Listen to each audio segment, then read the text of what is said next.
In front of me is Motorola Edge 50 Fusion, and today I would like to show you how you can rename it. Begin by launching Settings and scrolling all the way down to access About Phone.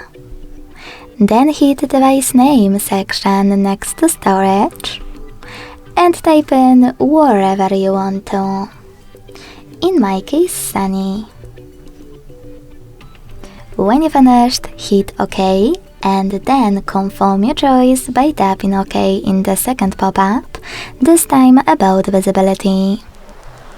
As you can see, after that, name of my Motorola has changed. Thanks so much for watching. If you enjoyed this video, leave a like, comment and subscribe. Bye!